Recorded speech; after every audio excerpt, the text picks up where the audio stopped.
Hoy vamos a hablar de inteligencia tecnológica, vigilancia, estrategia y prospectiva. Y para ello contamos con Mariano Martínez. Mariano es doctor en Filología Española por la UNED y además nada más y nada menos que con una tesis sobre el lenguaje especializado del ferrocarril. Además cuenta con un posgrado en función directiva por ESADE y un máster en dirección estratégica por la Universidad Politécnica de Madrid. A nivel profesional, es profesional del sector ferroviario desde 1983. Actualmente desempeña el cargo de vigilancia estratégica en ADIT, donde lidera áreas como la inteligencia, la gestión del conocimiento, la formación y el programa ADIF Talento. Desde 2006 dirige la unidad de vigilancia tecnológica, prestando servicios de inteligencia a proyectos de I+D+I dentro y fuera de la empresa. Mariano, muy bienvenido y gracias por estar aquí hoy con nosotros. Muchas gracias a vosotros, Jordi. A la pregunta que le estoy haciendo a todos los participantes de las masterclass de máster es un poco cómo llegan a descubrir el mundo este del análisis estratégico, prospectivo, en tu caso también con inteligencia, y más viniendo de un ámbito como la filología, que me parece fascinante. Pues la verdad es que no tiene una respuesta fácil, como casi nada es fácil en innovación. Vamos a hablar casi mejor de innovación que de I+D+I, que es un acrónimo que ya está un poco superado. Esto empezó en 2005, cuando estábamos construyendo la línea de alta velocidad Madrid-Barcelona. Lo que tengo detrás, esa foto, es la estación intermodal de Barcelona, perdón, de Zaragoza, y delante el edificio Gutiérrez Soto, que es donde están todas las instalaciones técnicas, puesto de mando y demás. Bueno, pues vinimos en 2003, cuando eso era un barrizal, a construir la línea. Cuando pusimos en marcha el primer tramo, ya en 2004, rayando casi 2005, empezamos a plantearnos que las tecnologías que estábamos desarrollando había que profundizarlas, había que escalarlas. Claro, Ujú. empezamos a constituir una unidad que ya tuvo en su día la Renfe, que era la Dirección de Innovación Tecnológica. Los señores de la innovación, que nunca hemos sido los de la bata blanca. Eso parece mentira, pero esa imagen nos costó un poco desterrarla, ¿no? De lo que era el ferrocarril. Hablamos de principios de este siglo. Claro, después de aquello, empezamos a profundizar más con la construcción ya terminada, la puesta en servicio. Empezamos a profundizar más en tecnologías que necesitábamos implementar, desarrollar, incorporar para ir mejorando el servicio. Daos cuenta que España ha sido pionera en tecnologías ferroviarias. Fuimos la primera línea de RTMS, es el estándar europeo de señalización. Tenemos tecnología española ferroviaria en medio mundo. Eso significa que ha habido un salto tecnológico brutal. Bueno, pues Sí. eso se ha hecho gracias a la innovación, entre otras cosas, ¿no? Pero innovación no es solamente incorporar tecnologías. Cuando llegó un momento en que nos dijeron, oye, vale, vamos a abrir un proyecto para ver cómo en las zonas neutras de catenaria podemos pasar sin que se quede parado el tren y tal, ¿qué está haciendo por ahí el sector? Entonces dijeron, oye, Mariano, tú que vienes del mundo de circulación, mi mundo dentro del ferrocarril es la regulación de tráfico, el control de tráfico, por lo tanto, conoces un poco por encima casi todas las áreas, ¿no? Dijeron, oye, ¿tú te atreverías? Y esa fue la pregunta, ¿no? Tú te atreverías. Asumimos entonces, empezamos a investigar porque realmente, aparte de los ingenieros, que son, con todos mis respetos, son grandes profesionales, pero a veces para localizar información tienen más sesgos de lo que parece, pues los que venimos del mundo de las humanidades no tenemos esa cortapisa. Entonces, investigamos de otra manera, ni mejor ni peor, de otra manera. Aportar esa capacidad de investigadora y funcionar como un centro de documentación especializado fue lo que nos permitió dar ese salto también en la innovación, que luego veremos en la presentación. Y esa es la historia. Empezó a crecer la cosa un poco, empezamos a proveer servicios primero de vigilancia, luego de inteligencia, y al final pues llevamos 20 años. Ya veo. Bueno, la verdad es que por aquí han pasado muchas personas que tienen, vamos a decir, formaciones diversas y distintas, ¿no? Porque al final es un poco la sensación de que todos los caminos conducen al análisis. Pero en tu ámbito de trabajo, ¿cuáles dirías que son las competencias más útiles para un analista? Vale. un analista tiene que conocer primero el área en el que está trabajando. Necesita no un conocimiento profundo, pero sí tan superficial como para que pueda sobrenadar entre las demandas que le llegan y poder centrar la investigación o hacer las preguntas necesarias para centrar la investigación que tiene que llevar a cabo. Luego no puede ser ex novo, tiene que ser alguien que conozca, si es ferrocarril, pues las tecnologías básicas, si es aviación, si es el mundo marítimo, si son los transportes por carretera, no te puedes empezar a investigar los ITS, los transportes, sistemas de transporte inteligente de buenas a primeras. Necesitas una base. Se puede adquirir con un tiempo. De hecho, cuando incorporamos a alguien en la unidad, muchas veces viene sin ese conocimiento, digamos, del entorno, del mundo ferroviario. Pero eso es algo que no se puede forzar, tiene que adquirirlo. No se lo puedes dar, lo tiene que adquirir. El analista debe tener, su primera característica es la curiosidad. Si no tiene curiosidad, fracasará como analista. Segundo, debe tener una capacidad para adaptarse fuera de lo común. Porque a mí me preguntaron una vez, si usted fuera empresario, ¿querría ser una startup? Digo, no, yo quiero ser una empresa cucaracha. De las que vengan las crisis que siempre sobrevive, ¿no? Pues el analista inteligencia tiene que ser una especie de cucaracha también, porque se ve sobrepasado las más de las veces, pero siempre sale adelante. Para eso necesita curiosidad y capacidad de adaptación. Y por último, necesita dominar una serie de técnicas que le permitan localizar información. Un analista no solamente analiza. Un analista tiene que saber localizar información. Se pueden especializar los roles. El documentalista que busca, el analista que aplica criterios, el operador, que le llamamos nosotros de inteligencia, que es una mezcla de ambos, pero que también tiene criterio técnico. En fin, la primera característica, desde luego, es la curiosidad. Sí, la verdad es que bastantes de los participantes han coincidido en este punto. Me gustó una participante, Agata Chiardo, que dijo que la curiosidad para preguntar lo que igual otros no preguntan y la capacidad para, si no encuentras la respuesta, no frustrarte, ¿no? Sino ser capaz de continuar. En fin, no me voy a alargar. Yo creo que hoy lo que interesa es que puedas explicar tu presentación, que es sumamente interesante. Así que si te parece, te cedo ya la Muy bien. pantalla. Pues muchísimas gracias.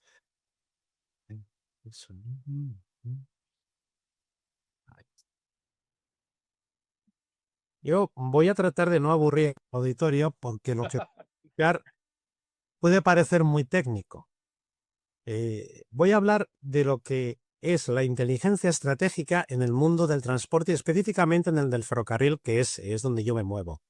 Vale. Para ello, yo quisiera empezar explicando qué es lo que tenemos aquí. Veréis, esta imagen corresponde a un centro de control de alta velocidad. Lo que esas líneas amarillas y verdes que veis es lo que los operadores de tráfico, que son los que están sentados en estas sillas, aquí tenemos una en primer plano que está vacía, es la del jefe de sala, eso es lo que ellos ven. Es decir, no ven la realidad, ven un sinóptico, pero poseen el conocimiento para transponer ese sinóptico al caso de uso real, a lo que está sucediendo, para transponer esa diferencia. Bien, pues en inteligencia muchas veces sucede lo mismo. Lo que nos piden parte de la realidad, pero nosotros tenemos que trabajar con un sinóptico, aunque luego demos un caso de uso real, ¿no? Es, yo creo que bastante gráfico, por cierto. Trabajar en uno de estos sitios puede ser muy frustrante, pues son pozos. He trabajado durante más de 15 años en un puesto de mando, o CRC que le llamamos ahora, y la verdad es que es un trabajo muy peculiar. Si soy capaz, aquí. Bien, como imagino que a todo el mundo le gusta el cine, yo voy a proponeros un par de vídeos. Y ahora os presentaré algo sobre.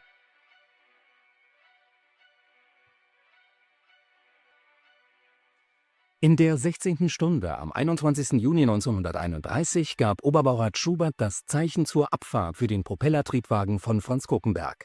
An Bord die deutschen Ingenieure Stedefeld, Black und Kruckenberg selbst. 230 Kilometer in der Stunde zeigt das Tacho. Fast lautlos rast der Schienenzeppelin durch das Land. Das Ereignis wird von Presse und Rundfunk verfolgt und in alle Welt verbreitet.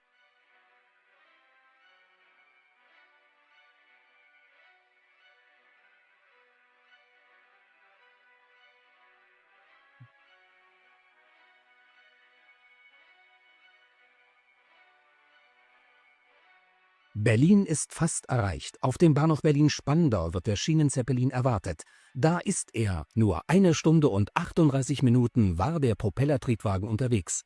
Aufgestellt ist ein neuer Schienenrekord mit einer Durchschnittsgeschwindigkeit von 157 Kilometern in der Stunde.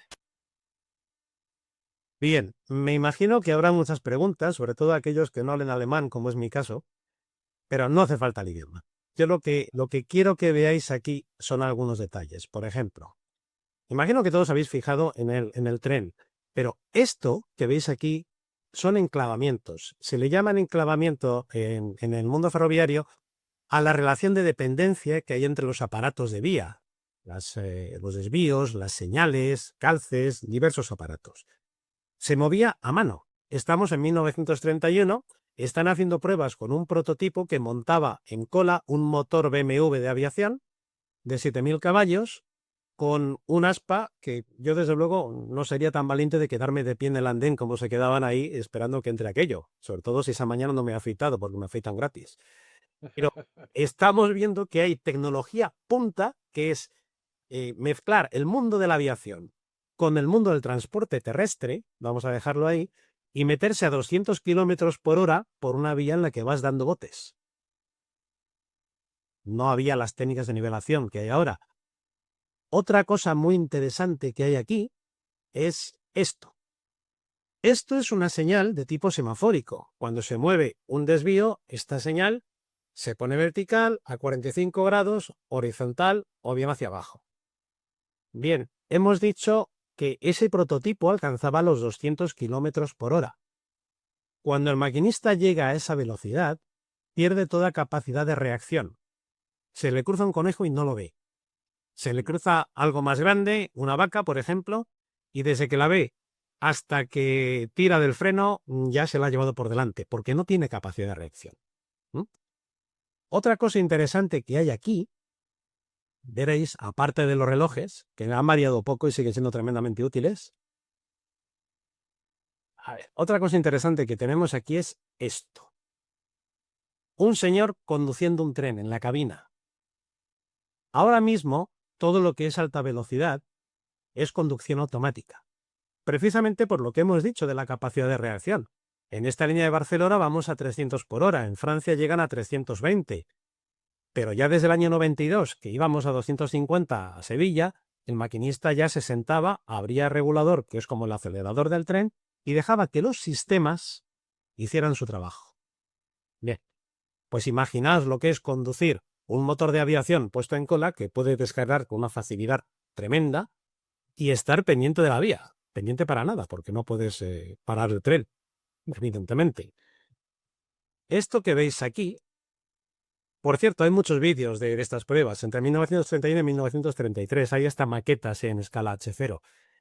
Aquí va el motor de BMW. Desde el punto de vista aerodinámico, no hay mucha dificultad, es como un avión sin alas y con unos rodales, lleva 4 ejes nada más. Desde el punto de vista ferroviario, pues hay que reconocer que le echaron mucho valor. Tanto valor que este y otros prototipos como este no han tenido éxito, por diversas razones, pero sobre todo tecnológicas. Bien, vamos a pasar a este otro vídeo, que yo espero que nos aclare un poco más las cosas con respecto a lo que es la tecnología del ferrocarril. Veréis. China ha presentado su primer tren de alta velocidad de levitación magnética, el que será el vehículo terrestre más rápido del mundo. Ha sido revelado en la ciudad costera de Qingdao, donde tiene lugar su desarrollo. Las autoridades han declarado que contará con una velocidad máxima de 600 kilómetros por hora y que podría llegar a transformar la expansión de la red ferroviaria de alta velocidad del país. Gracias a la fuerza electromagnética, el tren levita sobre unos raíles especiales. China ha estado utilizando esta tecnología de forma limitada durante casi 2 décadas. Los ingenieros han señalado que el nuevo tren entrará en servicio tras la solución de algunos retos y la práctica de más pruebas. Bien, yo ahora os haría una pregunta, y es, ¿qué diferencias tecnológicas veis entre una situación y otra? Aparte de que han pasado 90 años, pero fijaos que China está hablando de levitación magnética. La respuesta a esta pregunta es muy sencilla. Esto que tenemos aquí en 1931 fue un alarde tecnológico, con sistemas que ya estaban algunos casi obsoletos, como aquel telégrafo que salía de Morse, si os habéis fijado, se atrevían a llegar a unas velocidades que eran impensables. Solamente algunos aviones, alcanzaban esas velocidades. La parte de la levitación magnética la tenemos muy trabajada, es una tecnología muy conocida, empezó en Alemania. En 2014, la JRR East, una de las 4 compañías ferroviarias japonesas, se acercó a un centro de tecnologías ferroviarias que hay en Málaga para preguntar acerca de la energía de la alimentación trifásica, la levitación magnética mediante energía trifásica. ¿Por qué?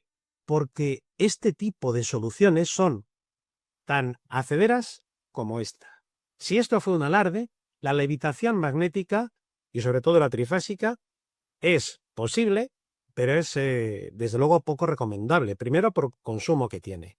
Segundo, porque desde el punto de vista de la seguridad, fijaos que esto es un transporte que no puede parar. Esto no puede parar, esto hay que pararlo. Es alimentación constante para acelerar y alimentación constante para frenar. Tiene muchos inconvenientes tecnológicos. Por dentro es muy bonito, es un diseño muy chino, muy acogedor, pero desde luego tan audaz y tan poco realizable, tan poco comercial como lo era la solución de 1931. Y esto, China ha presentado su ahí va. ¿Esto qué nos enseña? Pues nos enseña que tenemos que poner los pies en la tierra cuando estamos hablando de innovación. Y sobre todo cuando hablamos de inteligencia, porque es muy fácil irse a este tipo de soluciones cuando te hacen una pregunta. Oye, ¿qué antecedentes hay de esto? Bueno, tú lo puedes decir, vale, pues este es un antecedente de lo que me has pedido. ¿Qué antecedentes hay de levitación magnética ferroviaria? Bueno, pues tienes lo que se ha hecho en China, lo que se hizo en Alemania, lo que están haciendo los chinos ahora, pero tú exactamente qué es lo que necesitas. Bueno, cuando hablamos de inteligencia y tecnología, sobre todo inteligencia e innovación, que no es lo mismo, debemos tener en cuenta que los pies hay que tenerlos siempre en la tierra. El analista de inteligencia se enfrenta a un desafío constante y a veces tiene que incluso educar un poco a su cliente. Esta noción de cliente, cuando hablamos de inteligencia estratégica o inteligencia tecnológica, como es este caso, es fundamental. De hecho, en esta presentación yo quiero hablar de cosas muy básicas. Por 2 razones. Porque lo básico es básico porque sostiene todo lo que hay por encima. Y si lo pierdes de vista o lo quitas, se te cae el edificio. Luego, el analista debe partir de unos conceptos básicos y tenerlos presentes siempre. Y segundo, porque es muy fácil dejar de lado lo básico y tener esa fascinación por la tecnología, esa fascinación por la innovación, pero que eso es garantía de fracaso, porque ni puedes contestar a tu cliente ni tampoco le vas a dar una visión real de las cosas. El analista de inteligencia debe tener los pies en el suelo y la vista puesta en la realidad. De otro modo, no hará inteligencia. Hará ciencia ficción o cómics y dibuja bien y demás. Esta pregunta es para la audiencia. Es facilita, ¿eh? Es facilita. ¿Qué es el ferrocarril para un analista de inteligencia? ¿Qué pensáis que es el ferrocarril para un analista de inteligencia? Si sois del mundo marítimo, en lugar de ferrocarril, poned un barco, o un avión, o un sistema de transporte inteligente, como los hemos citado antes. Pensad que para un analista de inteligencia, meterse a investigar en un mundo que probablemente no es el suyo, es todo un reto. Luego, lo primero que tiene que tener claro es en qué mundo se ha metido. De ahí la pregunta. Luego al final veremos alguna respuesta, pero si podéis vosotros ir dándole vueltas, seguramente os va a resultar interesante. Vamos a hacer un poco de historia. Hablamos de vigilancia tecnológica, inteligencia tecnológica, vigilancia estratégica, inteligencia de mercado. Hay muchos nombres. Al final, la actividad viene siendo muy parecida desde sus inicios hasta hoy. Vamos a hacer un poco de historia, veréis. Esto es, en 5 pasos, la evolución del ferrocarril en España. Ojo, España. Empezamos en 1837 con unas locomotoras de tipo inglés en la primera línea que fue de España que unía el valle azucarero de Güines con el puerto de La Habana, en la isla de Cuba. Cuba dejó de ser española en 1898. De ahí que este sea el primer ferrocarril de España. ¿Por qué es importante? porque aquella línea fue promovida por los ingenios azucareros, que eran las grandes industrias que había, para llevar sus productos hasta el puerto y poder comercializarlo. Bien. Pero desde el punto de vista tecnológico, aquellas locomotoras tenían algo especial, mientras que en la península tenían que afrontar grandes rampas y por ello no se construían líneas por donde las había, hasta algún tiempo después, 1855, por ejemplo, la línea Madrid-Irún, 1851 Madrid-Aranjuez. En 1837 se les apañaron para construir una locomotora que pudiera arrastrar un peso muy grande por un terreno que era casi llano, pero un peso que era impensable en la península. Luego eso fue una adaptación tecnológica. ¿Cómo vino aquello? Adaptando tecnologías. ¿Y cómo se adaptan las tecnologías? Conociéndolas. En 1911 tenemos otro hito muy importante, que fue la electrificación la primera electrificación que se dio ya en la península ibérica entre Gérgal y Santa Fe de Mondújar, en la línea de Linares a Almería. Eran 600 voltios de alterna trifásica, pero fue todo un hito porque fijaos que primero, antes que el diésel, vino la energía eléctrica. Los señores de los voltios antes que los señores de la lata de gasoil. Ese es el orden. Y además, fijaos que para electrificar ese tramo hubo que desarrollar un esfuerzo tecnológico ímprobo. Porque como casi todas las grandes saltos tecnológicos, al principio nadie cree en ellos, nadie cree que los puedas dar. Pero cuando empezaron las primeras locomotoritas, que eran como unos vagoncitos pequeños de madera con 2 pantógrafos y empezaron a remolcar e incluso a remolcar trenes con locomotoras de vapor, porque el vapor no podía, entonces se dieron cuenta de la potencia y del desarrollo que podía tener la energía eléctrica. Saltamos a 1930, las primeras locomotoras diésel. Fijaos, 20 años después, 19 años después. Y ya en el año 1992 llegamos, en alterna trifásica también, a la primera línea de alta velocidad en España. Ya hablamos de 25.000 voltios por catenaria, con un material que alcanzaba los 250 km por hora, que es la serie 100 de Alstom, fabricación francesa. Bien, en toda esta evolución, en estos 4 pasos que hemos tenido aquí, fijaos los saltos tecnológicos que hay. Para dar esos saltos tecnológicos, las cosas no surgen porque sí. Surgen porque te fijas en lo que hacen otros, lo cotejas, evalúas tus posibilidades, ensayas, fallas, pones recursos, vuelves a fallar y al final se toman decisiones. Bien, vamos a anticipar el gran objetivo de la inteligencia estratégica, tecnológica, como le queráis llamar, que es proveer elementos de juicio para la toma de decisiones. Que nadie se imagine que es otra cosa. No sirve para otra cosa. Y no sirve para nada menos que eso.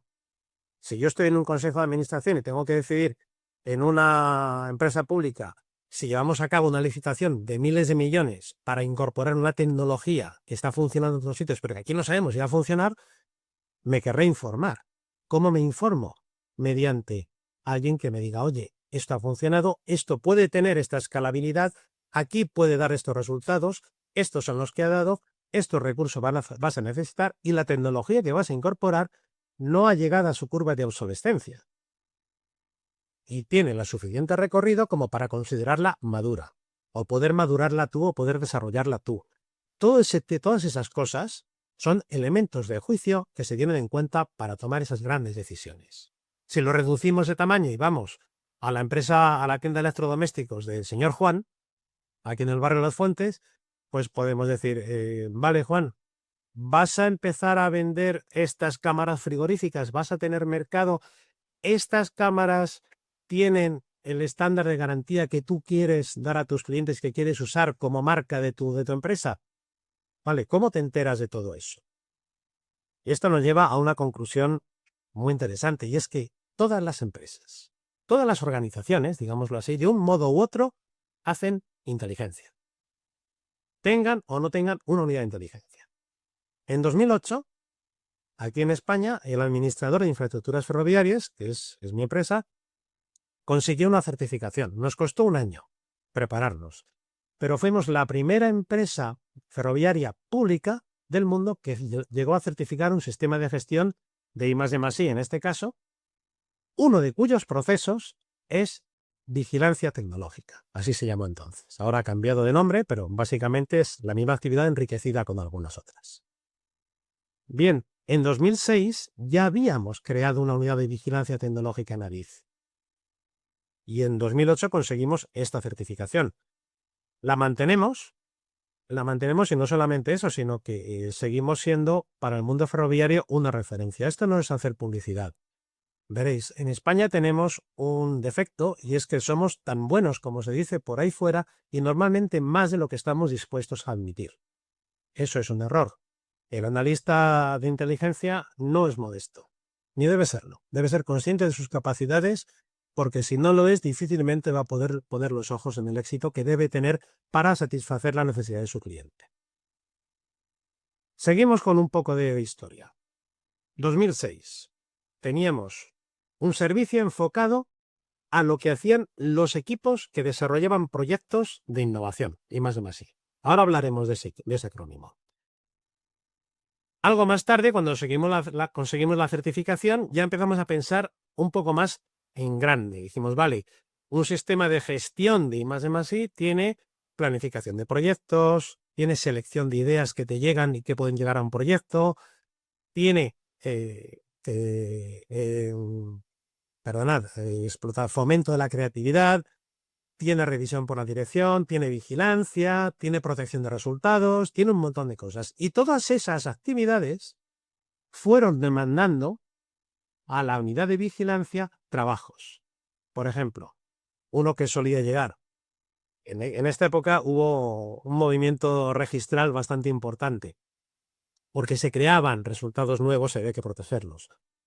Oye, Mariano, nos decían, mírame si está patentado esto. Luego hablaremos de este tipo de solicitudes. Eso llegaba con mucha frecuencia. Por lo tanto, investigar en patentes desde la parte registral hasta la protección de resultados, acompañamiento de marcas, valoración de patentes, valoración de marcas, todo eso fueron actividades en las que empezamos a trabajar. 2 años después, en 2010, ya teníamos un alcance transversal a toda la compañía. Ya no éramos solamente los señores de la dirección de innovación que sin llevar una bata blanca puesta, pues nos seguían viendo de una manera un poco rara, ¿no? Pero en 2018 ya empezamos a hablar de inteligencia. Fijaos el paso tan grande que fue el dejar de hacer una actividad muy concreta, que era la vigilancia tecnológica, que está en todos los manuales de ingeniería de todas las universidades, a empezar a hablar de inteligencia. En una conferencia ante el Círculo de Excelencia, se llama, es un club aquí en España de empresarios, hicieron una pregunta. Dicen, oye, ¿y en qué diferenciáis vosotros la vigilancia de la inteligencia? Bueno, pues pedimos una respuesta de libro, ¿no? De un manual. Mira, pues es que la vigilancia le pones un valor estratégico, entonces ya tienes inteligencia. Ah, vale, muy bien, muy bien. Pero encima, pues un elemento de juicio que aportas arriba ya lo llevas enriquecido con ese valor estratégico que has aportado. Se quedaron tan contentos. Bien, hoy día sigue siendo válida esa definición, pero aún así sigue evolucionando y hay que matizarla, porque si algo define al mundo de la innovación, al mundo de la inteligencia, es que no es estático. Es como una hormiga que si la ves quieta, o está muerta o está congelada. Algo pasa, pero siempre está en movimiento. Este año, en 2025, hemos dado otro salto y ya hablamos de inteligencia estratégica. ¿Por qué? Pues porque nos hemos dado cuenta de que el mundo de la tecnología está muy bien. Esto va relacionado con la pregunta que os acabo de hacer antes de qué es un ferrocarril. Pero no solamente hay que aportar ese valor estratégico para que la vigilancia se convierta en inteligencia. Esa visión estratégica debe estar en el origen, debe estar imbricada dentro del proceso. Por eso, cuando hablamos de inteligencia, cuando hablamos de estrategia, estamos hablando no de un departamento, sino de toda una organización que está usando un servicio transversal, un servicio global y un servicio que responde a sus necesidades de la manera que luego vamos a ver. Mirad, antes he dicho que hablaríamos de fundamentos. Perdonadme pero llevo 2 semanas tosiendo como un minero con silicosis, cosas de la alergia. Bueno, fundamentos. Esto que tenéis aquí. Antes os he dicho que lo que es fundamental hay que tenerlo siempre presente, hay que tener los pies en el suelo y hay que tenerlo siempre delante. Si perdemos la base, perdemos el apoyo. Y si perdemos el apoyo, se nos cae el edificio. En la parte de la izquierda, noscete ipsum, es decir, conócete a ti mismo, un aforismo bien conocido. Pero aquí tenemos 4 reflexiones que hay que hacerse a la hora de pensar en inteligencia, sobre todo si tenemos previsto implementar un sistema de inteligencia en una organización que no lo tiene.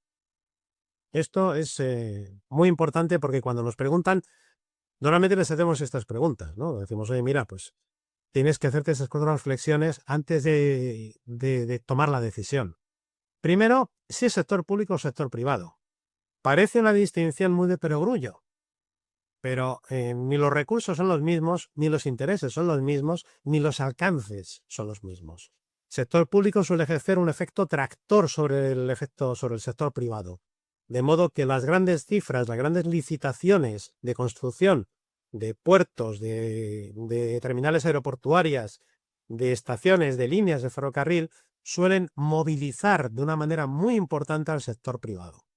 Y este sector privado muchas veces tiene que llevar a cabo un esfuerzo ímprobo de actualización tecnológica, por lo tanto de inteligencia, para saber qué tecnologías puede ofertar, cómo puede responder a la licitación, cómo puede ofertar el servicio que le están pidiendo, en fin, son muchos parámetros, pero ese efecto se da en ese sentido. El sector privado raramente tira del sector público.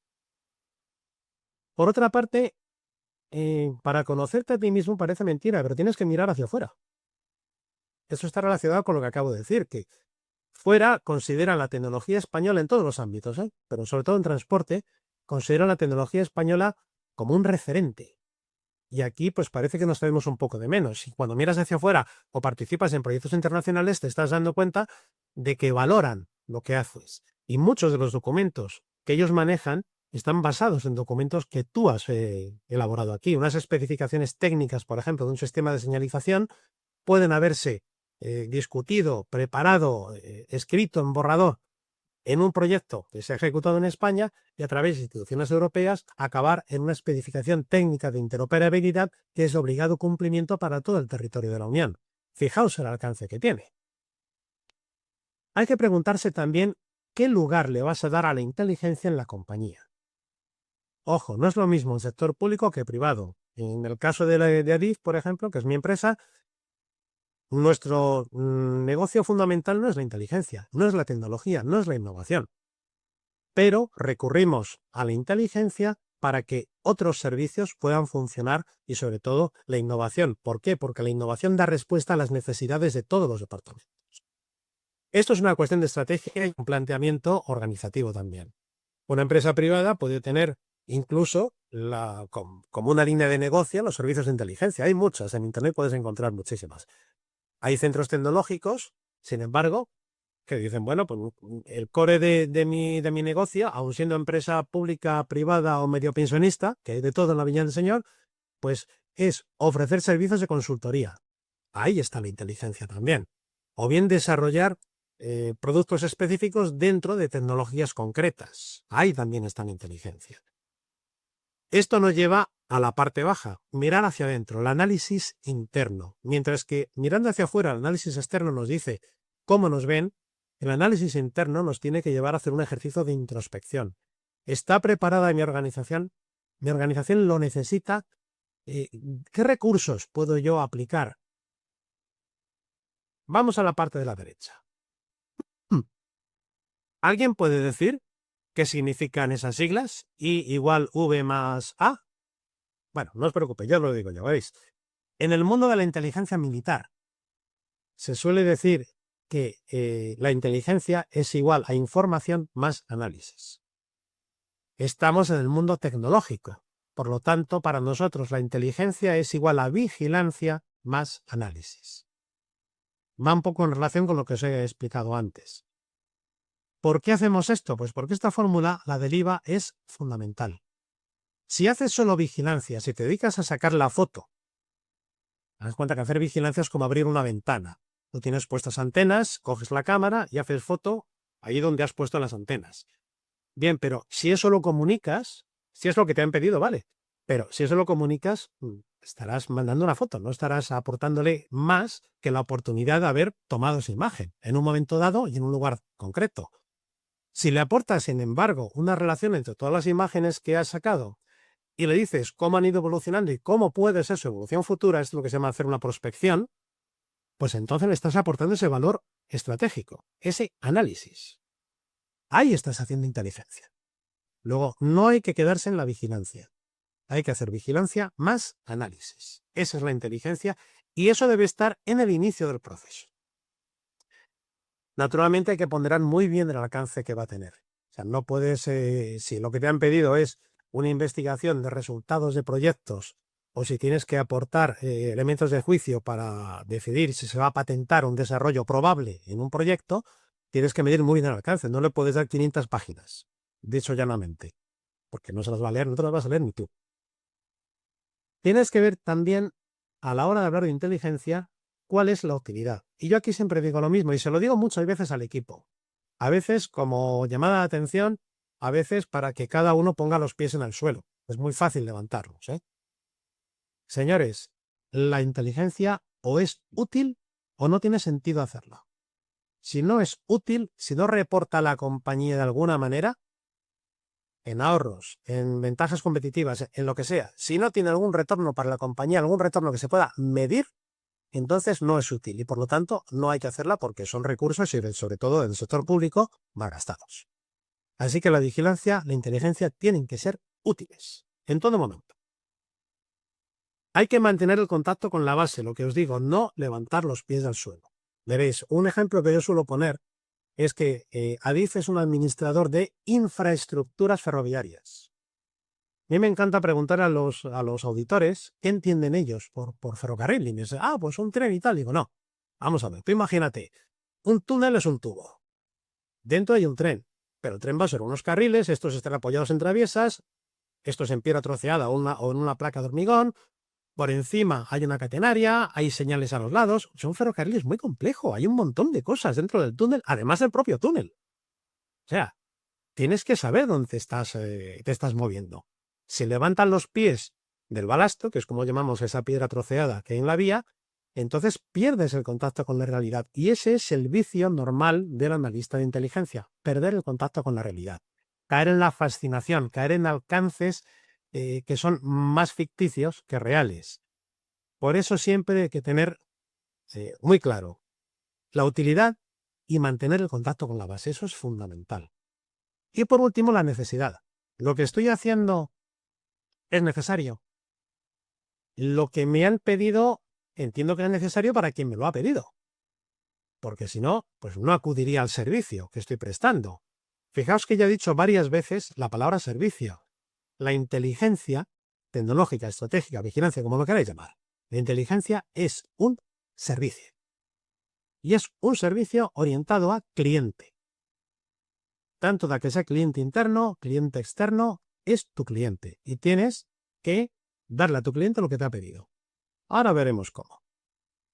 Veréis, una serie de preguntas que se suele hacer cuando alguien se plantea incorporar un sistema de vigilancia. Y esto no hace mucho en un hub ferroviario nos lo preguntaron y yo, esto en lugar de ponerle esta diapositiva, pues se lo expliqué.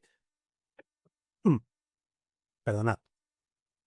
Pero le hizo pensar qué es lo que yo pretendo al trasladaros estas preguntas. Veréis, son 5 preguntas muy sencillas que se tiene que hacer la organización que pretenda implementar un sistema propio de vigilancia, que siempre le saldrá más barato que comprarla.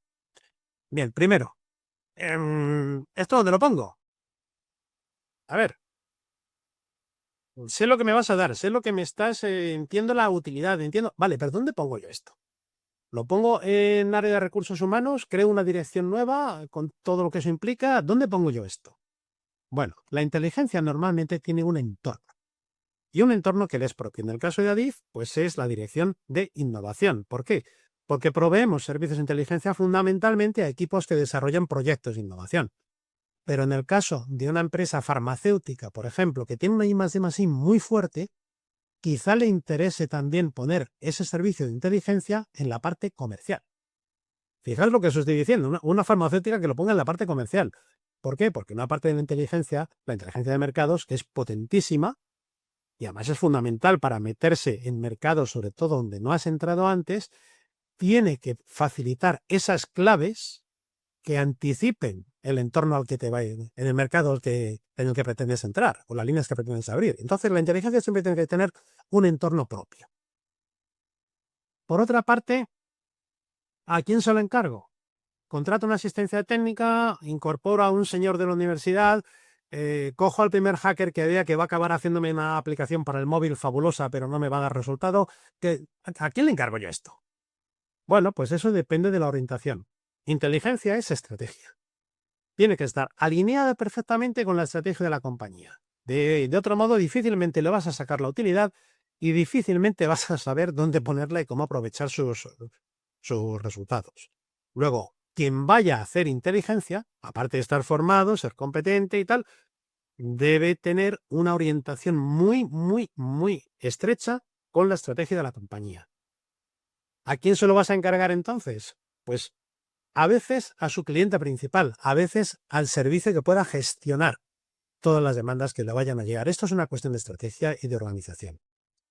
Pero aquí, como veis, ya no estamos hablando del analista, sino de primer nivel de la compañía. Fijaos el alcance que le estamos dando a la inteligencia. Bien, otra pregunta. Bueno, ¿y esto para qué sirve? Bueno, pues yo a esto siempre suelo contestar lo mismo. Mira, hay 1000 manuales, el Frascati, el Oslo, tienes un montón de empresas que hacen inteligencia. Míralo, échale un vistazo, si no te convence, pues olvídate del tema y punto. Así. ¿Por qué? Pues porque entrar aquí es ocioso. Es como preguntar, oye, ¿para qué sirve la matemática?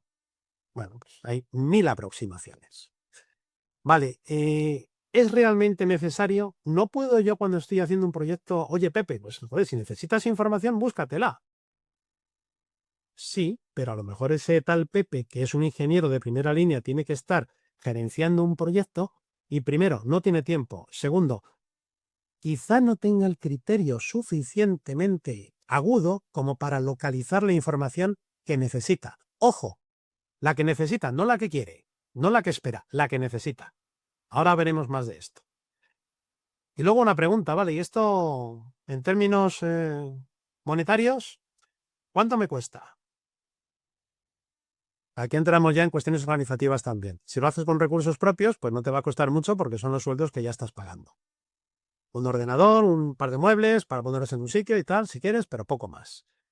Si lo encargas, prepárate a pagar porque no es barato.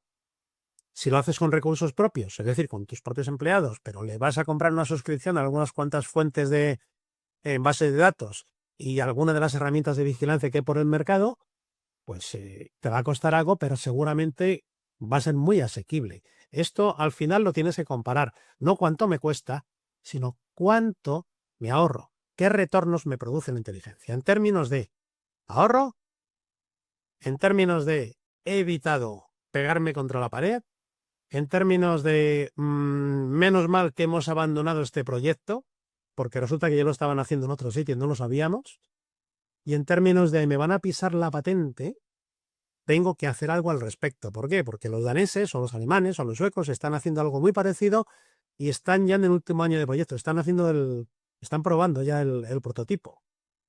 Todas estas cosas unidas, estas cinco preguntas con sus respuestas, son las que tiene que evaluar la organización para decidir si pone o no un servicio de vigilancia, dónde, cómo, con qué recursos. No es fácil, ¿eh? Estamos en un terreno muy pantanoso. Y esto no es el campo del analista de inteligencia, pero sí del director de la unidad de inteligencia, porque es quien hace de filtro entre la alta dirección y el equipo, siendo él mismo parte del equipo. Vamos con otra pregunta. Ojo, ojo, ojo con esta pregunta. ¿Para qué sirve la inteligencia en la innovación, en la I+D+I? Y aquí os voy a dar algunas pistas. Vamos a ver. Fijaos que la clave está en la I minúscula, en esa I pequeñita, que es la inicial de muchas cosas. De innovación, pero también de integración de esfuerzos. A ver, innovación, Manual de Oslo, productos nuevos o mejorados, servicios nuevos o mejorados, incorporar algo que no tenías, tecnología, servicio, producto, eso es innovación desde el punto de vista, digamos, académico. Pero innovación, ya os digo, es mucho más amplia de eso. Integración de esfuerzos, porque nadie innova solo. Cuando vas a un proyecto consorcial o tienes que llevar a cabo un proyecto que es tuyo, a ver si puedes sacar un producto, protegerlo y venderlo, pues todo eso al final no recae sobre una persona, ni siquiera sobre un equipo, recae sobre todo una organización. Hablamos de integración de personas y de esfuerzos. Y aquí hay un campo para los juristas que es muy, muy jugoso, que es el de los acuerdos de confidencialidad y todas estas cosas. Veréis, para mí es más interesante la tercera. La I minúscula es la inicial de incertidumbre. Eso es lo que define la inteligencia. Si no hubiera incertidumbre, no habría inteligencia. Fijaos qué rotundo soy con esto. Pero gracias a esa incertidumbre, se hacen proyectos cuyo final no está claro. Si es un proyecto de vamos a aplicar la norma ISO 9001, que es la de calidad, lo tienes bastante claro. Pero cuando estás hablando de innovación, empiezas un proyecto y no sabes si vas a llegar a donde has previsto. Puedes variar el alcance. Puede que tengas que abandonar el proyecto. Eso es incertidumbre. Como en todo proceso físico hay una carga de entropía considerable, en la innovación esa entropía se llama incertidumbre. Y va señalada por la I pequeñita, que es la inicial de innovación. También nos permite esa I pequeñita incorporar talento, tecnología, involucrar a personas, aprovechar la inteligencia que nos venga de otro sitio. Y aquí hay procesos de ingeniería inversa, contrainteligencia, que sobre eso, a ver, entre paréntesis, hay un estudio apasionante que es el de la contrainteligencia en las empresas. Aquí no hablamos de inteligencia militar o no solamente de eso, pero la contrainteligencia en las empresas tiene episodios que son realmente épicos. Merecería la pena dedicar una conferencia a esto porque de verdad que hay casos curiosísimos. Bien, de aquí en adelante vamos a dejar la teoría. Yo creo que ya os he cansado bastante con esto. Vamos a ir a la práctica. Voy a explicaros primero cómo hacemos la inteligencia en ADIZ. Antes hemos hablado de lo básico, de tener los pies en la tierra. Bien, ¿cómo lo hacemos? Una mano. A veces lo que tiene que hacer la unidad de inteligencia es, en ese entorno suyo, desarrollar su propio método. ¿Por qué? Porque ninguna organización es igual a otra. Y aunque sean casi idénticas, ninguna ocupa la misma posición en el entorno que otra, por muy parecida que sea. No es que compitan, es que físicamente no pueden ocupar el mismo sitio. Por lo tanto, cada unidad de inteligencia debe tener su propio método y adecuarse, dentro de las líneas generales, adecuarse a la personalidad y a la idiosincrasia de la organización en la que se inscribe. ¿Por qué? Porque es su cliente. Su primer cliente es su organización. Luego, si trabaja para afuera, estupendo, genial. Nosotros hemos trabajado para afuera muchas veces. Perdón. Pero su primer cliente es su propia organización. Por lo tanto, debe procurar adecuarse, pegarse como una segunda piel a esa personalidad de su cliente para satisfacer las necesidades que le comunique. Y entonces, fijaos que hay dos colores. Color naranja y color verde. Color naranja es la parte del cliente, son 3 dedos. Normalmente el proceso de inteligencia arranca con una petición que te llega por las vías que hayas arbitrado o incluso personalmente. A mí me han llegado a llamar: oye, Mariano, ¿cuántos viajeros tuvo la SENSEF en 2019 en alta velocidad entre París y Lyon? Vale, ¿para cuándo lo quieres? No, es que voy a entrar en la reunión. Joder, mi vida, déjame respirar, ¿no? Bueno, pues eso es lo que el cliente pide. Pero la unidad de inteligencia, ya que suelo decir que el niño pide, pero papá tiene criterio para saber qué es lo que tiene que darle. El cliente pide porque tiene una necesidad de información. Él necesita una información de algún tipo. pero tú tienes que centrar con él el tiro, digámoslo así. Tienes que procurar que esa necesidad se vaya concretando hasta llegar a lo que realmente quiere el cliente. Lo que el cliente pide es una cosa, quiere saber si puede patentar un resultado. Vale. ¿Qué es lo que el cliente quiere? Lo que quiere es que su proyecto no se pare. Estoy poniendo un ejemplo, ¿eh? Y esto nos lleva a lo que el cliente necesita. No, mira, es que me tienes que decir si puedo patentar esto. No, mira, yo nunca te voy a decir si puedes patentar ese desarrollo o no. Te podré decir si hay anterioridades que comprometan la patentabilidad. Te podré decir si ha habido difusiones que comprometan el requisito de novedad. Te podré decir si tiene aplicación industrial, que son los 3 requisitos de patentabilidad. Pero nunca te voy a decir puedes patentarlo o no puedes patentarlo. Recordad que la inteligencia es aportar elementos de juicio para que otro tome la decisión. Nunca tomamos nosotros la decisión, nunca la forzamos y nunca la inducimos. Eso debe estar grabado a fuego en el método del analista de inteligencia. Por lo tanto, lo que el cliente pide, lo que quiere y lo que necesita. ¿Cómo se hace esto? Hablando con el cliente, simple y llanamente. Por eso hay que pegarse a él como una piel, porque hay que tener una relación muy directa con él. Y si no es de tu organización y se lleva a cabo ese proceso de inteligencia, tenemos que hablar con él. ¿Por qué? Porque el cuarto dedo, el anular, ya es la parte que corresponde a la unidad de inteligencia. Vale, ya sé lo que necesitas. A mí no me vale que el cliente me diga quiero o mira, esto es lo que... No. Tengo que llegar a lo que el cliente necesita. Porque sabiendo su necesidad, yo la puedo transformar en una solicitud de inteligencia. Hasta ahora, las 3 primeras son necesidades de formación. Las 2 últimas son solicitudes de inteligencia. Y yo trabajo con solicitudes, no con necesidades de información. Creo que hay una mano levantada por ahí.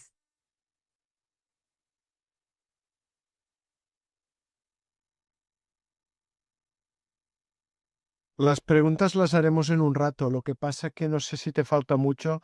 No. Voy a activar un poco. Voy a enseñaros esto y un caso práctico y ya está. Perdona si me voy de tiempo. No, es muy interesante. Por favor. Bueno, a ver, voy a acelerar un poco. Veréis. La parte verde. Lo que la unidad de inteligencia le puede dar. Oye, dame todas las patentes que haya de esto. Pero bueno, ¿tú qué quieres, muchacho? No, es que quiero saber si puedo patentar esto. No, tú no quieres eso. Tú necesitas saber si puedes patentar esto o no. Vale. Pues para eso, ¿yo qué te puedo dar? Te puedo dar un estudio de patentabilidad. Según mi método, dime qué cacharro quieres patentar o prevés patentar y yo te puedo decir si hay anterioridades de eso. Y luego al final, ¿qué es lo que le doy? Te puedo dar un informe de alto nivel de análisis, te puedo dar una respuesta en media hoja de papel, que es un si existe o no existe, te puedo dar un correo, te voy a decir, acuerdo el formato, la fecha y la vía. Bien, con esto, al final, ¿qué es lo que hacemos? La unidad de inteligencia debe tener su carta de productos. Por un lado, aquí estamos ya siguiendo la norma 166.006 de 2021. Esta norma, no os lo he dicho antes, lo tenéis en la presentación, se va a migrar a la 56.001, que ya no es UNE, sino ISO. Es otro nivel, otro alcance, digámoslo así. Pero básicamente nos va a obligar a modificar algunos procesos de lo que es la inteligencia. Bien, lo que no cambia es lo que la unidad debe tener, porque la unidad trabaja a demanda, pero también trabaja de oficio, emitiendo informes y llevando a cabo consultas que son recurrentes, por ejemplo, boletines de inteligencia que se emiten en casi todas las empresas, ¿no? Hablamos de entonces, según la norma, de productos de alto nivel de análisis, pues un informe en el que yo ya, por ejemplo, os puedo citar uno que para licitaciones de 5G, pues nos pidieron hacer un estudio sobre casos de uso, productos, mercado, proyectos. Nos llevó 6 meses, hasta nos fuimos a un congreso. Pero eso fue un trabajo de muy alto nivel de análisis. Ejemplo de bajo medio nivel de análisis, la llamada que os he dicho antes. Consultas urgentes, pues más de lo mismo. También hacemos detección de activos. Una de las obligaciones de la unidad de inteligencia es estar siempre pendiente a los activos de la compañía. Lo que puedes generar, lo que se está decayendo.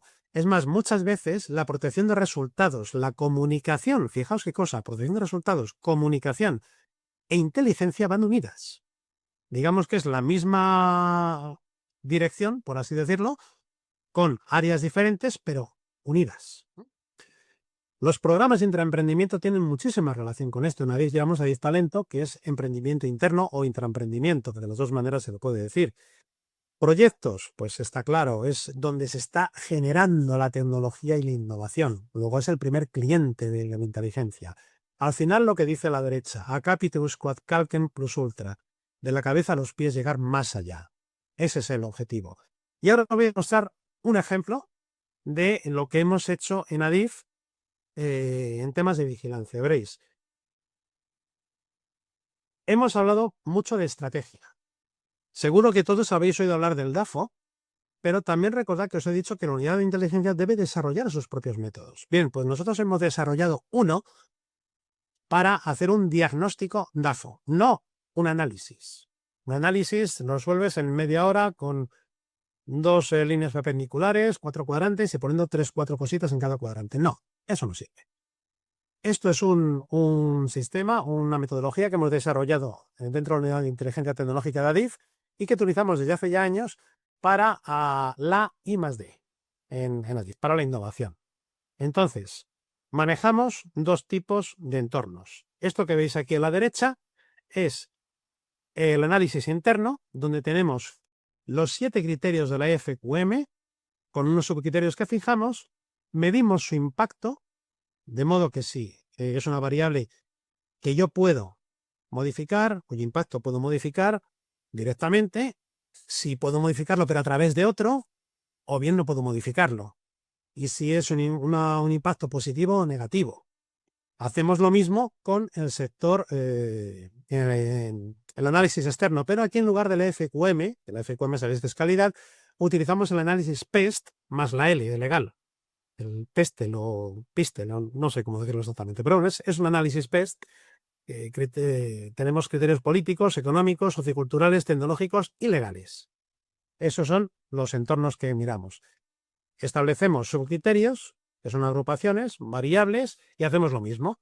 Si puedo modificarla directamente a través de otro o no puedo modificarla. Una norma que venga de la Unión Europea y tengo que aplicar forzosamente no la puedo modificar.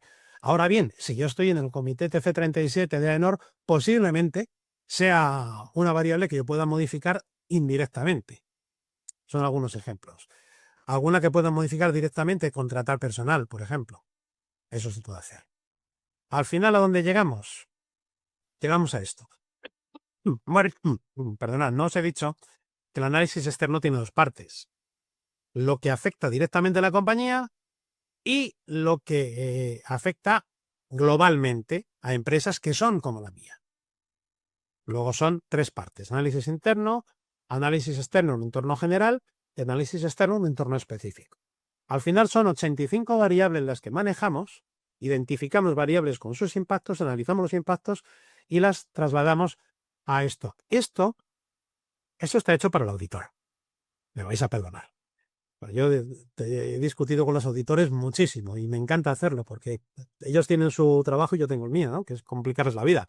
Entonces, esta dichosa matriz DAFO, que en su día fue útil como la Eisenhower, pero esto es para los auditores. Esto no tiene más utilidad que la que tiene aquí, que están ya las variables agrupadas. Pero bueno, ¿qué es lo que nos interesa en realidad? Ese gráfico de tarta.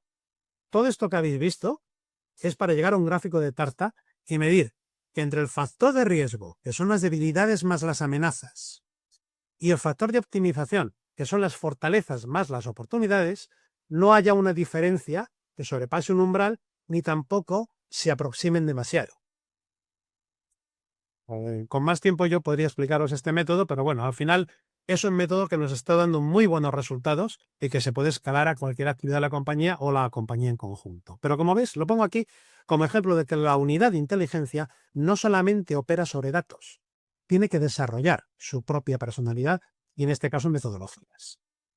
Otras cosas que hacemos, por supuesto, informes de vigilancia, boletines de inteligencia. Aparte de eso, pues selección de ideas, tenemos buzones en los que nos comunican a veces cosas de lo más peregrino, programas de emprendimiento como ADIF Talento, detectar activos en estas ideas que nos llegan. Oye, pues esto podría ser interesante porque estamos buscando un sistema de sensorización acústica del carril para detectar roturas, y resulta que este señor, aparte de ser especialista en ese campo, pues está proponiendo algo que no se nos había ocurrido. A veces las ideas más simples vienen de dentro de la compañía y tú no las localizas a no ser que tengas un sistema para localizarlas. Ahí está la unidad de inteligencia, ¿no? Y hasta aquí hemos llegado. Ah, bueno, las respuestas. Ahí las tenéis. Dos cosas muy claras, veréis. Para la I+D+I, los ingenieros son muy ingenieros, con todos mis respetos y toda mi admiración, pero tienden a ver el ferrocarril como un lugar en el que se integran tecnologías. Y no les falta razón, pero si le preguntáis a un señor cuyo mundo son las estaciones, te dirá que el ferrocarril o una terminal aeroportuaria o una terminal marítima, pues tiene otras cosas, se integran otras cosas, él ve otras cosas. Y luego, sobre todo, la utilidad de la inteligencia, no solamente para la I+D. Esto para la inteligencia en general, incluso para la militar. La inteligencia no da respuestas.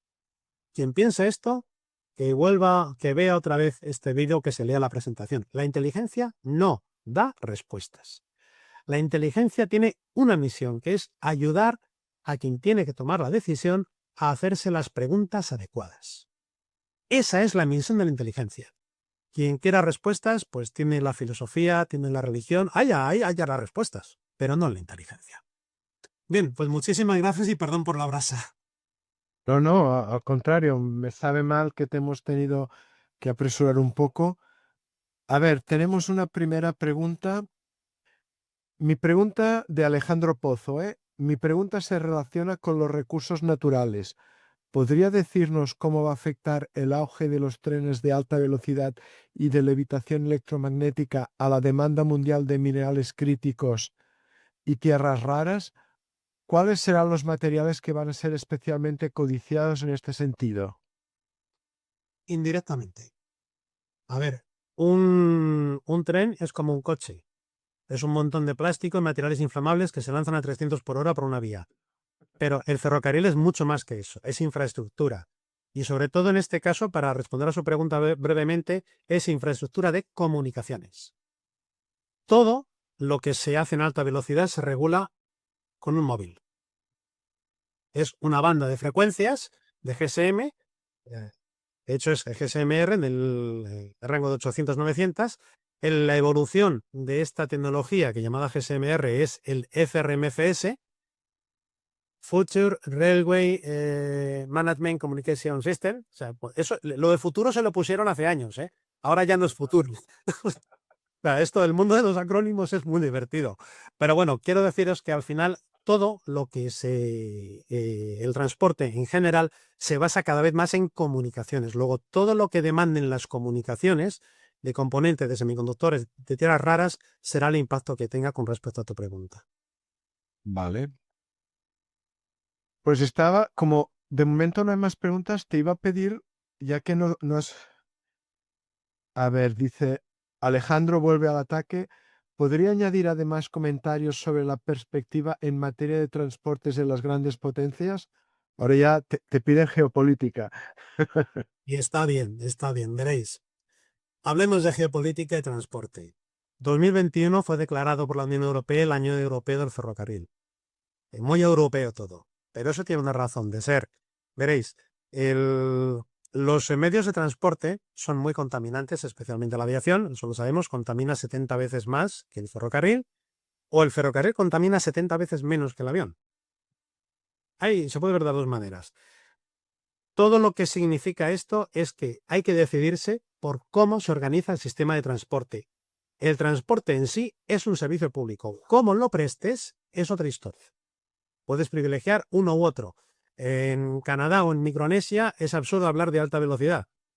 ¿Por qué? Pues porque tienes un montón de islas a las que tienes que llevar gente y traerla, ¿no?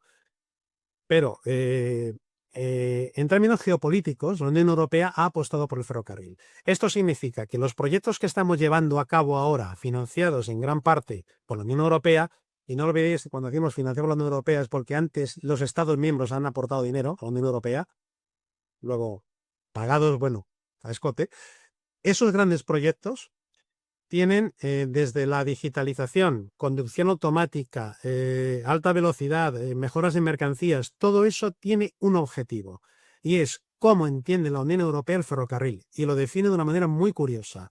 Es un elemento vertebrador del territorio. Considerad el ferrocarril como una gran cicatriz que no levantas quitando las vías, ¿eh? Entonces, eso, una vez que lo construyes, tiene unos ciclos de vida larguísimos. No es como suprimir una línea marítima o aérea. O una carretera, la levanta, ya no pasa nadie y pasan las vacas. No, un ferrocarril no es eso. Entonces, ¿cómo se organiza geopolíticamente? Esos son acuerdos entre países y sobre todo es mucha normativa. El transporte es un sector hiperregulado en todos los aspectos. Y el ferrocarril, como la aviación, pues más todavía.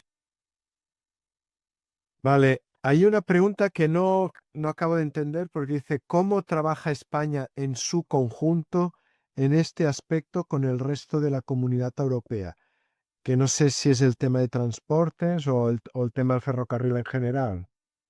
Vale, sí, creo que sé por dónde va. Eso tiene su razón de ser y es muy buena esa pregunta. Veréis, si cogemos el mapa de Europa, vemos que España está en un extremo.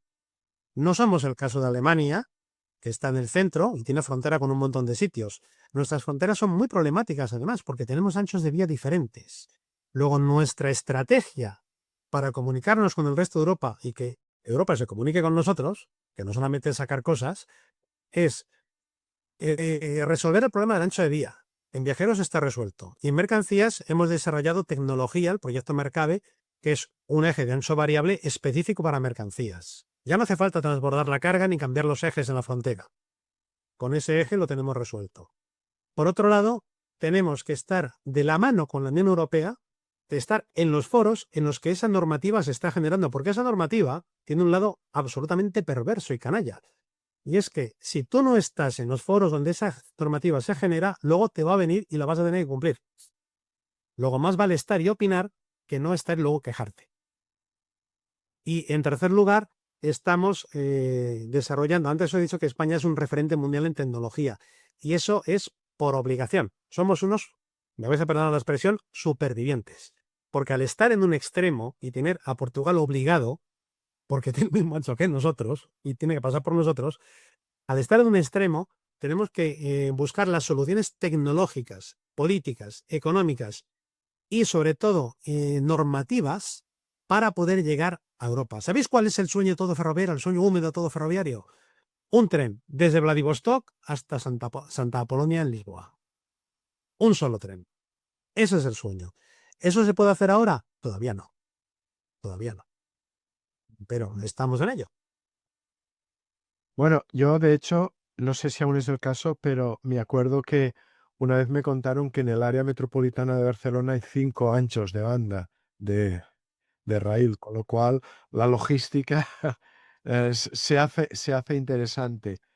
Mira, pues como no veo preguntas nuevas, creo que podemos aprovechar, como has dicho que no nos has podido acabar de explicar el método con más detalle, pues ahora, si te parece, le puedes dedicar unos minutos. Claro que sí. Hay una pregunta por ahí, veo. Hola, yo quería hacer una pregunta porque me ha gustado mucho lo que ha comentado sobre que nosotros damos información para los que deben preguntar. Yo quería preguntaros. A ver, sí, esto es lo que acabas de decir del método, Jordi. Vamos a ver, una unidad de inteligencia puede funcionar de varias maneras y al tener que adecuarse a su cliente como una segunda piel, tienes que anticipar también su demanda. Hay una parte que solamente he mencionado que es la prospección. Ojo, bueno, aquí según la norma hay que distinguir entre previsión tecnológica y prospectiva o prospección tecnológica. ¿Qué es la previsión? Pues avanzar escenarios a un corto o medio plazo. Eso lo puede hacer la unidad de inteligencia. Tiene sus herramientas y tienes conocimiento para hacerlo. Pero la prospectiva no la puede hacer la unidad de inteligencia. Tiene que contar con los grandes decisores. ¿Por qué? Porque mientras que la previsión es estas tecnologías que manejamos están en esta situación de su ciclo de vida y el mercado está en esta situación, normativamente estamos aquí, legalmente estamos allá, eso lo puedes ver. Lo que no puedes ver es la parte en la que los que dominan la estrategia, los que escriben la estrategia, están pensando. Por lo tanto, la manera de hacer de cubrir esta parte, hay dos caminos. La unidad de inteligencia emite unos escenarios a corto o medio plazo, eso es una previsión, y además la unidad de inteligencia hace de animador para, por ejemplo, mediante un método Delphi, llevar a cabo esas acciones de prospectiva tecnológica, pero implicando a los que van a los foros europeos, a los que van, en el caso del ferrocarril, al conjunto de los administradores de infraestructuras, a la UIC, a los que están en las comisiones europeas, a todos estos ejecutivos de alto nivel, que no es fácil, primero no es fácil saber quiénes son, eso también es misión de la unidad, y tampoco es fácil que quieran colaborar. Por eso aquí no se suele hacer prospectiva en las empresas. La prospectiva suele estar más bien en las administraciones públicas, ¿no? Y hay un tema aquí muy, muy interesante también. Esto lo digo como curiosidad. Una de las cosas que se le suelen pedir a la unidad de inteligencia es, oye, el jefe, el gran jefe, tiene una reunión con fulano de tal, que es de tal sitio. ¿Puedes decirme algo de su vida y milagros? Entonces, muchas veces llevas a cabo esta labor de decir, mira, te vas a reunir con este señor que viene de tal sitio, estas son sus hazañas, estos son sus fracasos, este es un poco su currículum, estas son su vida y milagros. ¿Por qué? Porque en una gran empresa nunca te sientas con alguien sin saber quién es. Mira, me vas a permitir que haga un comentario porque Nadia nos pregunta, aprovechando tu background, ella dice que ha estudiado historia del arte y filosofía y que es periodista musical y si con ese bagaje puede ser válido para el campo de analista. Y tú me vas a corregir si crees que no, yo creo que sí. De hecho, Sí. no he conocido a nadie que trabaje en este campo que no tenga un itinerario académico particular. Mi inicio es en Derecho, después me muevo a la ciencia política y ahora el doctorado lo estoy haciendo en comunicación. Con lo cual, al final yo creo que es lo que tú has dicho, ¿no? Es tener esta capacidad de estructurar la curiosidad y de intentar encontrar las preguntas adecuadas. Pero bueno, seguramente tú lo sabrás decir mejor. Mira, y además voy a responder a una pregunta que me has hecho al principio. ¿Cómo un filólogo acaba en estas lides? Pues, ¿un filólogo qué es? Es un lingüista. Mi formación es de lingüística, además de lingüística especializada y de terminología. ¿Qué sucede? Que a la hora de hacer una búsqueda en Internet, un ingeniero está mediatizado por su conocimiento y su necesidad. Yo, sin embargo, como lingüista, yo conozco la ingeniería de la lengua. Por lo tanto, puedo coger elementos para construir una query con más eficacia que un ingeniero, que va a ir al significado mientras que yo voy al instrumento en sí. Eso por un lado. Nuria, con sus saberes de periodista, seguramente tiene ese prurito, esa curiosidad que es la primera cualidad del analista. Entonces, ¿está habilitada? Todavía no. Seguramente no. ¿Está capacitada? Seguramente tiene esa capacidad. Claro que sí. No, ahí te tengo que dar toda la razón. Por razones que no acabo de entender, la filología a veces está como denostada, cuando al final quien ha conseguido, vamos a decir, alcanzar un grado de maestría sobre el lenguaje, también alcanza un grado de maestría sobre el pensamiento. Al final el lenguaje estructura como pensamos y alguien que es capaz de estructurar el lenguaje correctamente también tiene un pensamiento mucho más ordenado. O sea que en este sentido yo creo que es un perfil plenamente, vamos a decir, idóneo, ¿no? Mira, hace poco un compañero, él es matemático, ha sido profesor de matemáticas y está gerenciando proyectos de tecnología punta. Y entonces, en una de estas acciones de comunicación que de vez en cuando hacemos para vender también a nuestros propios compañeros los servicios de inteligencia, decía, pero bueno, si yo le meto a ChatGPT y me da un montón de información, digo, qué bien. ¿Y te la analiza? Porque no, el análisis ya lo pongo yo, digo, ya. Y por eso me has pedido un informe de vigilancia, no de mucho. Claro, es lo que decíamos antes, inteligencia igual a vigilancia más análisis. Ahora mismo con las inteligencias artificiales tenemos la fascinación de que nos pueden decir de todo y a veces son de lo más tonto, ¿eh? No, Porque, es que al final, claro, es que dices, sobre que todo el chat es de esto GPT. es una cadena de búsqueda, ni siquiera en una herramienta. Les pones un formulario y las matas. Sí, sí. Y es que en este sentido, ChatGPT es de las más tontas, ¿no? DeepSeek y otras funcionan mejor. Esta semana pasada estaba en un congreso y la persona que nos ha dado la ponencia más interesante sobre inteligencia artificial es un arqueólogo, ¿no? Y él empezaba por decir que el nombre es una estafa, que además... y él proponía hablar de un nuevo tipo de software que añade capacidades, ¿no? Y entonces, sobre todo desde el punto de vista de la empresa, lo que las empresas, en lugar de afrontar esto de la inteligencia artificial como pedir hora al pitoniso y a la suma sacerdotisa, verlo como un cambio de software que seguramente acabará siendo total, ¿no? Porque cada vez más y más tipos de software incorporan estas capacidades. Pero de momento, el análisis, vamos a decir, humano, aún sigue siendo relevante, ¿no? Porque, Sí. ¿qué hacen sobre todo estas herramientas? Utilizan históricos de datos. ¿Quién tiene esos históricos de datos? Claro, una empresa como Adif no va a utilizar históricos de datos del mercado libre porque no le van a servir. Si utiliza sus históricos de datos, lo que va a buscar es que la herramienta le ofrezca una seguridad que ahora mismo las herramientas que hay en el mercado aún no ofrecen, ¿no? Por tanto, yo creo que ahí va a haber también una evolución muy interesante a seguir. Mira, fíjate si tienes razón, durante muchos años, pero muchos años, hemos trabajado con un simple navegador de Internet. Con eso hacíamos las búsquedas. Y tanto. Teníamos un buscador de patentes, pero no daba el resultado, te dejaba campos en blanco. Patentescope y Spasnet, es decir, la base de datos de la WIPO y la de la Oficina Europea de Patentes, han evolucionado muchísimo y ahora funcionan mejor que muchos buscadores que hay de pago. Y luego, fíjate, hace poco hemos contratado una herramienta para la vigilancia tecnológica. Ujú. Para la vigilancia, no para la inteligencia. Sí, sí. Solamente porque tenemos tenemos 42 proyectos de innovación abiertos. Claro. Entonces imagínate el volumen de información y el volumen de capítulos que tenemos que cubrir, ¿no? Más retos de innovación, bueno, tenemos un abanico muy grande. Y la compañera que lo administra, que es documentalista, pues es la que se la ha parametrizado, se ha pegado. Si empezamos a calcular todo lo que ha costado eso, dices, vale, que lo que decía antes, dice, ¿esto cuánto me va a costar? Vale, mira cuánto te ahorras. Ahora estamos dando un servicio de boletines que nos estaban pidiendo y que antes no podíamos dar porque lo llevamos un poco más a demanda, ¿no? Pero Claro. para seleccionar esa herramienta, Jordi, hemos revisado todas las que hay en el mercado. Cuando digo todas, son todas. Durante 2 años hemos hecho un estudio detallado de todas y cada una de ellas. Y al final hemos seleccionado una, y no una gran herramienta, una parte de una herramienta que es lo que nos resulta útil. Porque, ojo, una parte del analista y fundamental es lo que decíamos de los alcances.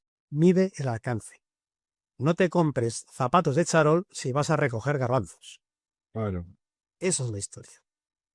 No, en este sentido, y me ha gustado especialmente el tema de la inteligencia, cómo dar elementos de juicio, ¿no? Porque yo a mis alumnos lo miraba, lo planteaba de una manera diferente, pero al final siempre les decía, si os piden dar una recomendación, ahí alguien está haciendo trampa, porque ese no es el trabajo de un analista. Y puede ser que lo que estén buscando es un chivo expiatorio por si después algo no sale de acuerdo a lo previsto.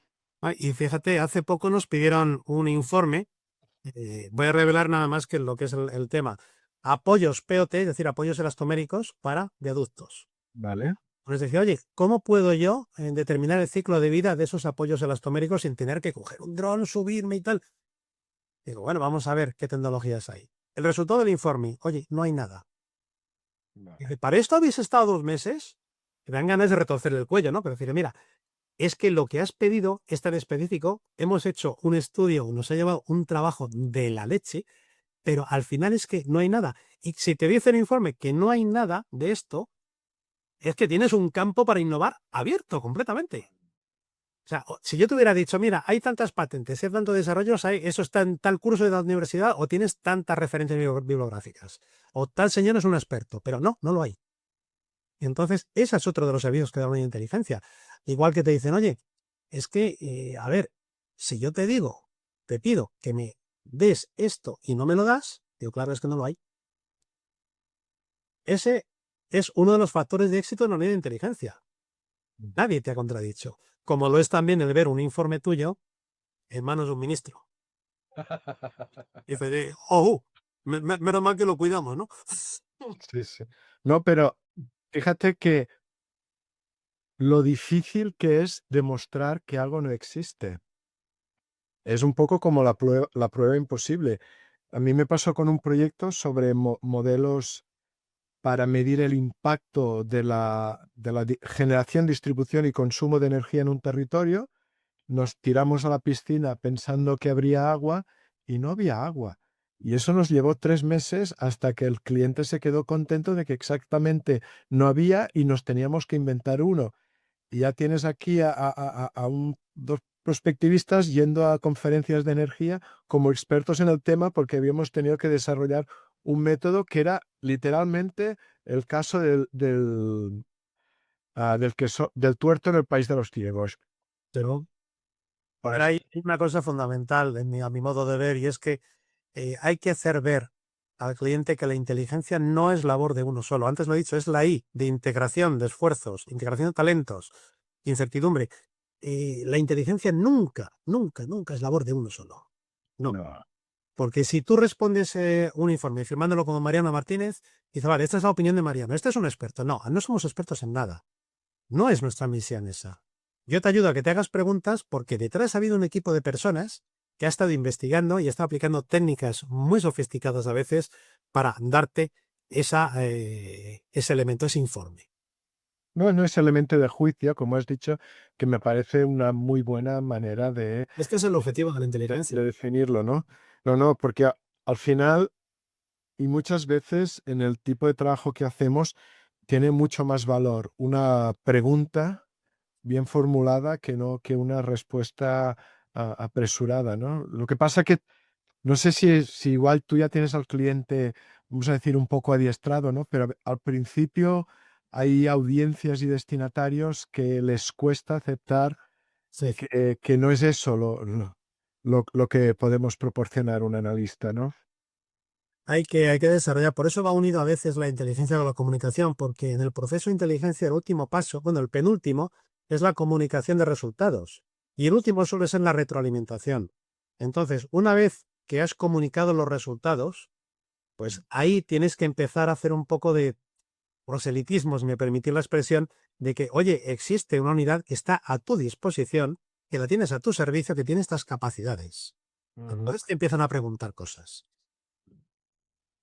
Pero absolutamente de acuerdo, la comunicación es fundamental, es un aspecto que yo creo que a veces no se cuida lo suficiente, ¿no? Y al final tu trabajo será tan bueno como tú seas capaz de explicarlo. Y si el otro no lo entiende, pues está haciendo gloria pura que no, no va a servir para nada, ¿no?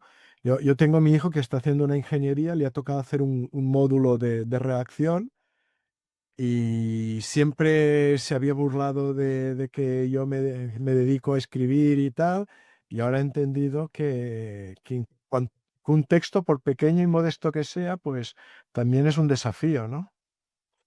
Mira, hay un síntoma de que la inteligencia ha calado en la organización, y es cuando entre tus clientes están ingenieros, los de la asesoría jurídica, los de telecomunicaciones, los que llevan el proyecto de no sé qué cosa en mantenimiento, y todos te preguntan cosas. Y dices, vale, ya la cosa, ya nos hemos transversalizado. Alguna cosa hemos hecho bien, ¿no? ¿Ah? Bueno, pues mira, me parece que hay un comentario muy adecuado para terminar que dice que el mundo de la inteligencia es fascinante. Yo creo que nos vamos a poder mejorar y por tanto me parece un broche perfecto. Agradecer Luego que sí. más tu predisposición y la generosidad de la explicación y hasta la próxima. A los participantes sabéis que se ha grabado, por tanto se os va a enviar un correo cuando se cuelgue la filmación y la podréis volver a disfrutar de nuevo. Pues yo muchísimas gracias, Jordi, y a Lisa Institute y a todos los que han aguantado esta brasa de hora y pico, Pero no me quería despedir sin decir algo muy simple. Desde el sector público, hacer inteligencia es lo más gratificante que hay, porque tú trabajas para el ciudadano, para que todos los que están aquí que tengan una vida mejor. Entonces, la motivación, uno se motiva a sí mismo, la motivación que encuentras es esa. Es decir, yo estoy haciendo algo bueno para la gente que me rodea. Pues ves, aún había una mejor manera de acabar. Muchas gracias. Gracias a vosotros. Saludos a todos.